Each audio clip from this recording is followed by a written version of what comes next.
আসসালামু আলাইকুম। Live blogs by Shifu channel থেকে আমি শিফু বলছি। কাছে কিংবা দূরে যে যেখান থেকে আমার আজকের ব্লগটা দেখছেন না কেন, আশা রাখছি সবাই সুস্থ আছেন, ভালো আছেন। আলহামদুলিল্লাহ, ভালো মন্দ মিলিয়ে আমরাও ভালোই আছি। আপনাদের সাথে প্রথমেই আমি খুব দুঃখিত যে আমি আসলে কন্টিনিউ আমার ব্লগটা করতে পারছিলাম না বা পারিনি, যে কারণে অনেক সাবস্ক্রাইবার আমার চ্যানেল থেকে চলে গেছেন। কেন চলে গেছেন আমার মনে হচ্ছে এটা আমারই ব্যর্থতা, কারণ আমি আসলে রেগুলার ব্লগ দিতে পারিনি। সেই জন্য আসলে কি করব, ওই যে আমি আসলে সব কিছু মিলিয়ে একটা ব্যাপার হচ্ছে যে সময় দেওয়া, ব্যালেন্স করা, এটা তো আছেই। আর তার উপর যদি আমি মানুষটা একা এত কিছু করতে গিয়ে অসুস্থ হয়ে পড়ি, তাহলে কিন্তু আমার পক্ষে কোনোভাবেই পসিবল না এত কিছু মেনটেন করে চলা। আমিও মানুষ, আমি কোনো যান্ত্রিক কিছু নই, আমি কোনো যন্ত্র নই। আমাকে সব কিছুই আমার শরীরটা চিন্তা করে তারপর করতে হয়। যাই হোক, আমি এটাকে আমার ভাগ্য মনে করে নিলাম। কিছু করার নেই, আমার আল্লাহ আমাকে যেভাবে রেখেছেন, যেভাবে রাখতে চান, আলহামদুলিল্লাহ। আচ্ছা, ভিডিও রিলেটেড কথায় আসি। শুরুতেই দেখতে পেলেন আমি বারান্দার দরজা খুলে আপনাদেরকে দেখাচ্ছি শীতের সকাল। আর এটা হচ্ছে সকাল 8টা বাজের ভিডিও, সরি 8:30 বাজের ভিডিও। সেদিন প্রচণ্ড ঠান্ডা ছিল, প্রচণ্ড। তো সেই দিনের এই ভিডিও করার পর আমি আর কোনো ভিডিও করতে পারিনি বা করিনি। এটা হচ্ছে অন্য আরেক দিনের ভিডিও। এদিন আমরা এটা হচ্ছে 25-এর লাস্ট একটা ভিডিও বলতে পারেন আমার এই ইয়েতে, আমার হোল ব্লগটাতে। আমি চলে যাচ্ছি আমার নানুর বাসায়। আপনারা দেখেছেন আমি কিছুদিন আগে একটা ব্লগে শেয়ার করেছিলাম, একটা ফ্যামিলি গেট টুগেদারে আমরা বের হয়েছিলাম। সেখানে আসলে বলে রাখি, আমার মামার আসলে বিয়ে হয়েছিল। মামা এটা দ্বিতীয় বিয়ে, আপনাদের সাথে শেয়ার করতে কোনো ইয়ে নেই। তার প্রথম বিয়ের অনেক কিছু ছিল পার্সোনাল, যেটা আমি ভার্চুয়াল লাইফে শেয়ার করতে যাচ্ছি না। তো মামার দ্বিতীয় বিয়ে, সেটা জন্যই একটা ছোটোখাটো গেট টুগেদার হয়েছিল। আর যেহেতু দুই পক্ষেরই এটা দ্বিতীয় বিয়ে ছিল, তাই এটা প্রথম বিয়ের মতো এত জমকালো করে না করলেও আমরা কোনো রকম একটা সেলিব্রেট করেছিলাম, আলহামদুলিল্লাহ। তো যেহেতু নতুন মামি আসছে, তাই আমরা মামার বাসায় চলে গিয়েছিলাম। আর সেদিন অনেক মজা করেছি, মামিকে একটু সময়ও দিয়েছি। আর নতুন মানুষের সাথে আসলে যদি যোগাযোগ না রাখি, না যাই, বা ওরকম যদি না আসা যাওয়া থাকে, মায়া মমতা আন্তরিকতা কিন্তু এমনিই হয় না। এটা আপনাকে যে করতে হবে, যোগাযোগের মাধ্যমে রাখতে হবে। তো এই যে এখন যেটা দেখছেন, এটা হচ্ছে আমাদের আবাসিকে, আমি যেখানে থাকি আমাদের আবাসিকে এটা হচ্ছে মেলা হচ্ছিল। এই মেলাতে অনেকগুলো স্টল বসিয়েছিল, যদিও মেলাটা জমকালো আর হয়নি পরবর্তীতে, জানি না কেন হয় নাই। ভিতরে এমনি নাচ গান অনেক কিছু হয়েছিল। তো আমরা আর বিকেলবেলা বের হইনি, যেহেতু অনেক ঠান্ডা। তাই আমরা বাসার থেকে স্কুলটা করে একবার বের হলে দ্বিতীয়বার আর বের হই না। তো 25 ডিসেম্বর 27 ডিসেম্বর 2025-এর 27 ডিসেম্বরই আমার স্কুল খুলে গিয়েছিল, আমার ভ্যাকেশন শেষ হয়ে গিয়েছিল। সেই জন্য আমার স্কুল যাওয়া হচ্ছিল। আর স্কুল থেকে বাচ্চাদের স্কুলেও আমি একটু ভিজিট করেছিলাম, যে ওদের নতুন বছরে ওদের স্কুল শুরু হওয়ার আগে ড্রেস, বই খাতা এগুলো এসেছে কিনা সেগুলো জানার জন্য। ওগুলো জেনে আসার সময় এই যে আপনাদের সাথে একটা কথা শেয়ার করা হয়নি, আপনারা দেখেছেন যারা আমার রেগুলার ব্লগ দেখেন, যে আমার একটা পালা কুকুর ছিল আমার বাসার নিচে। ওটা রিসেন্টলি যেদিন হাতি মারা গেল 12 ডিসেম্বর, তার পরের দিন 13 ডিসেম্বর রাতে আমার ওই কুকুরটাও মারা যায়। কোনো কারণ ছাড়াই, কোনো রকম কোনো অসুস্থতা ছাড়াই ও মারা যায়। আমি এটা জানতে পারি প্রায় একদিন পর। আমার ভীষণ খারাপ লাগছে। আমি প্রায় এক সপ্তাহের মতো ট্রমাতেই ছিলাম। এইসব কারণে আমি আরও ব্লগ কিছুই করি নাই। আমি পুরাই ডিসেম্বর একটা ইয়েতে ছিলাম। আমি মনে হয় স্বাভাবিক হয়েছি যখন আমার মামা আসা যাওয়া করলো বাসায়, মামিদের এখানে গেলাম, আমার নানুদের বাসায় গেলাম, তখন আমি একটু স্বাভাবিক হয়েছিলাম। তো যাই হোক, এরপরে তো দেখলেন আমি অনেক কিছু বই খাতা নিয়ে বসছি, বাচ্চাদেরও পড়াতে বসছি। সেগুলো হচ্ছে আমি সিলেবাস তৈরি করছিলাম, যেহেতু নতুন বছরে নতুনভাবে সিলেবাসটা আমাকে তৈরি করতে হচ্ছে। তো সিলেবাস তৈরি করছিলাম। আর দেন ওগুলো দিয়ে ঠিয়ে এটা হচ্ছে 30 তারিখের ভিডিও। আমি কিছু জিনিস নিয়ে নিচ্ছি, আমার আর আমার বাচ্চাদের ময়শ্চারাইজার, আমার বিবি ক্রিম, আমার পারফিউম, আমার ডিওড্রেন্ট, আয়না, এই টুকটাক, আর আমার এক সেট ড্রেস বাসায় পরার, এক সেট ড্রেস বাইরে পরার। তো এগুলো রেডি করে আমি চলে যাব হচ্ছে মামার বাসায়, অর্থাৎ 31st নাইট এনজয় করার জন্য। তো সেদিনও তো জানতে পারলাম, বলা বলি হলো 31 তারিখে যে খালেদা জিয়া মারা গেছেন, না 30 তারিখে খালেদা জিয়া মারা গেছেন সেই দিনই। তো সেটা খুব খারাপ লাগছে, মানে কি বলবো, আসলে কারো ভালো লাগা কারো খারাপ লাগা, আমি অলরেডি অনেক খারাপ নিয়েই ছিলাম তখন, আমার মনটা ভীষণ খারাপই ছিল। তারপরেও আমি আসলে সব কিছু আর এত কিছু নিতে পারছিলাম না। নিজের লাইফেও অনেক প্রবলেম থাকে যেগুলো আসলে ভার্চুয়াল লাইফে শেয়ার করা যায় না।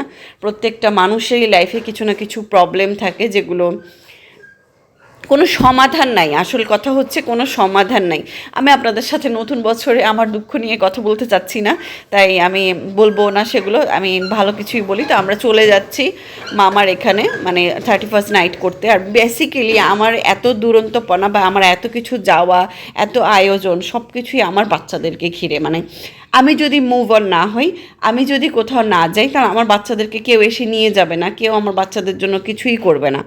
আমার বাচ্চাদের জন্যই আমাকে মুভ হতে হবে, এদিক সেদিক যেতে হবে। যেহেতু আপনারা জানেন যারা ব্লগ দেখে যে ও দাদাবাড়ির সাথে আমাদের খুব একটা চলাচল নাই, এটা আমি জানি না। আমি অনেকবার গিয়েছি, কিন্তু তারাই কেন যেন আমাদের বাসায় বা আমার বাচ্চাদেরকে খোঁজ খবর নেন না। এটা আল্লাহ তাআলা ওনাদেরকে হেদায়েত দান করুক। হয়তো বা আমি ঢাকার মেয়ে বলে আর তারা চট্টগ্রামের বলে, এটা আমার হাজবেন্ড বলে আমাকে যে তুমি ঢাকার বলে হয়তো এরকম, কিন্তু বিয়ে যখন হয়েছিল তখন কিন্তু এরকমটা ছিল না। অনেক দিন পরে আপনাদের সাথে একদম পার্সোনাল একটা কথা আমি শেয়ার করলাম। তো ওই যে বললাম, অনেক কিছু আছে মানুষ বলতে চাইলেও বলতে পারে না, কিন্তু আমি কিন্তু বলেই ফেললাম। এটা আমার মনের ভিতরে একটা কষ্ট। অনেকে আমাকে বলেছে যে তুমি এটা বাদ দাও, এই কষ্টটা নিয়ে তুমি থেকো না, যেটা পরোক্ষভাবে তুমি কষ্ট পাচ্ছ সেটাকে তুমি বাদ দাও, তুমি তোমার বাচ্চাদের জন্য সব কিছু করো, তুমি তোমার বাচ্চাদেরকে নিয়ে এগিয়ে যাও।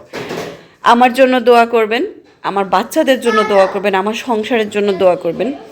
আমি আসলে অনেক স্ট্রাগল, মানে অনেক ওয়ারিয়ার একটা ওমেন। আমি অনেক বেশি স্ট্রাগল করতেছি লাইফে, অনেক বেশি স্ট্রাগল করেছিও লাইফে। সামনে আরও কত কিছু আছে সেটা আমি জানি না। তো নতুন বছরে আমার যে খুব একটা মন ভালো ছিল, এই যে দেখেন, তা কিন্তু না। আমার মনের একটা কোণাতে কিন্তু দুঃখ ছিল, কষ্ট ছিল। নিজের বাবা মাও কাছে নাই, নিজের ফ্যামিলির কেউ কাছে নেই, আছে মামারা আছে, নিজের সন্তানরা আছে আলহামদুলিল্লাহ। তারপরেও যে ছোটোবেলা থেকে যাদের কাছে বড় হয়েছি, যে মা বাবার আদরে, যে মা বাবার সান্নিধ্যে ছিলাম, তাদেরকে দেখি না, মন চাইলেই তাদেরকে কাছে পাই না, ওগুলো নিয়ে একটু আপসেট ছিলাম। মা বাবা তো মা বাবাই, তাই না? তো যাই হোক, এই যে দেখেন, সেলিব্রেট করার জন্য বিল্ডিংয়ের যত ভাড়াটিয়ারা ছিল সবাই উপরে চলে আসছে, আর আমরা বারবিকিউ করছিলাম, বোম ফাটিয়েছিলাম। এগুলো যদিও আমি সাউন্ড দিচ্ছি না, এগুলো আমার পেজে পাবেন। যারা আমার রেগুলার ব্লগ দেখেন ওনারা আমার ফেসবুক পেজে পাবেন এটার সাউন্ডটা, কারণ আমি লাইভে ছিলাম।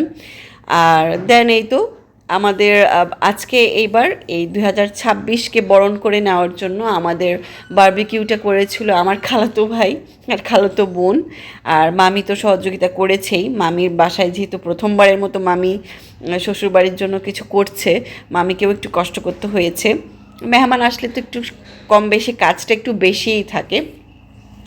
তো আমরা অনেকজন ছিলাম, আমার খালাতো ভাই বোন, আমরা, আমার বাচ্চারা, মামা মামি সবাই ছিলাম। শুধু ছিল না যে ওই যে আমার ছোটো ছোটো মামাতো বোন দুইজনকে যারা আপনারা চেনেন, ওরা ছিল না, ওরা ওদের নানুর বাড়ি ঢাকাতে গেছে বেড়াতে, যেহেতু স্কুল বন্ধ দিয়ে দিয়েছে, ওরা দুইজনই তো স্কুলে পড়ে, স্কুল অফ দিছে বলে ওরা বেড়াতে গিয়েছিল ঢাকাতে ও নানু বাসায়।